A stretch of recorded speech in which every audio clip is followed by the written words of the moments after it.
রাস্তায় কোনো টাকা কুড়িয়ে পেলে করণীয় কি? আমি কি ওই টাকা মসজিদে দিয়ে দিব, নাকি এর সাথে আরো যোগ করে টাকা দান করতে হবে? আমাদের দেশে অনেক মাসআলা আগের যুগের মুরব্বীরা বানাইছেন, সৎ উদ্দেশ্যে অসৎ কাজ করছেন, সৎ উদ্দেশ্যে অসৎ কাজ করছেন, নেক উদ্দেশ্যে জাল হাদিস বানাইছেন। এরকম অনেক বিষয় আছে, এর মধ্যে এটা একটা, যে রাস্তা যদি কোনো টাকা পাওয়া যায়, উড়ানো টাকা, হারানো টাকা কেউ যদি ধরে, তাহলে 10 টাকার নোট উঠালে 20 টাকা তাকে দিতে হবে। এটা একটা জাল হাদিস। এই জাল হাদিস যারা বানাইছেন তাদের একটা নেক নিয়ত ছিল। কি নিয়ত সেটা? যাতে করে মানুষ যেমনি সামনে টাকা ধরার সাহস না করে, যে ধরলে কিন্তু আমার 20 টাকা দেওয়া লাগবে, বাবা তার চাইতে না ধরি, যার টাকা সেই পাক।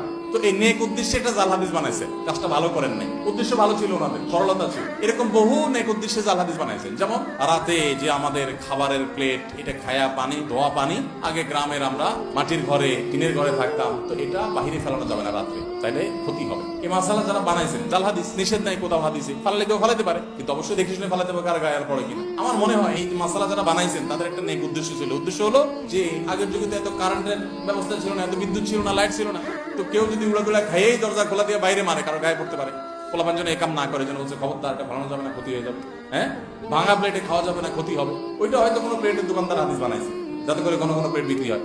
বুঝে আসছে কথা? তো এরকম নেক উদ্দেশ্যে কিছু জাল হাদিস বানানো হয়েছে, তার ভিতরে এটা একটা, যে কি 10 টাকা কুড়ায় পাইলে সাথে আর 10 টাকা দিতে হবে। এরকম কোনো কথা আসলে কোরআন হাদিসে নাই। পোলাপান রে সঠিক রাস্তা রাখার জন্য এরকম বই কিছু বানাইছে। ওই যে আরেকটা মাসালা আছে না এরকম, যে কি যদি পড়ে কেউ বই খোলা রাখে, পোলাপান বই পড়ে খোলা রেখে চলে যায়, তাহলে কি হয়? শয়তানে পড়ে। শয়তানে পড়লে তো ভালো, শয়তান মানুষ হয়ে গেলে তো এটাই চাই আমরা, শয়তানে পড়লে তো ভালোই।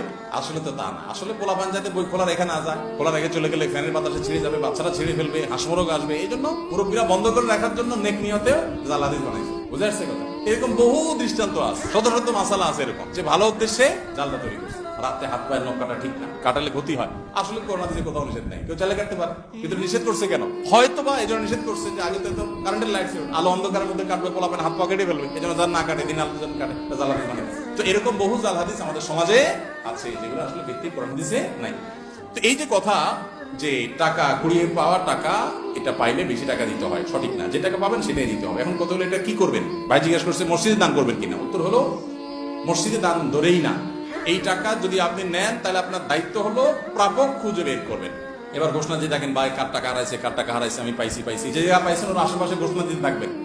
দিতে দিতে যদি মালিক পান তো আলহামদুলিল্লাহ, যদি মালিক না পান, দীর্ঘদিন বলতে বলতে আর আশা হারাই গেছে যে না এইটা আর পাওয়া যাবে না, তাহলে সেক্ষেত্রে এবার মালিকের তরফ থেকে আপনি কোনো গরিব দুঃখীকে বা কাউকে দান করে দিতে পারবেন।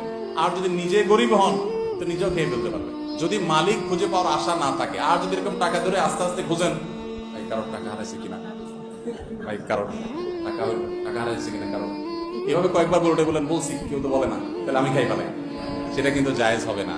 বুঝে আসছে কথা? ঘোষণা ভালো করে দিলেন, সব জায়গায় শুনাইলেন, এরপরে মালিক পাওয়া যাচ্ছে না, তাহলে এবার গরিবকে দান করে দিবেন। আর নিজে যদি গরিব হন, অভাবী হন, নিঃস্ব হন, তাহলে নিজেও খেতে পারবেন। কিন্তু যদি মালিক কখনো পাওয়া যায়, তখন আবার তাকে ফেরত দিতে হবে। বুঝে আসছে কথা?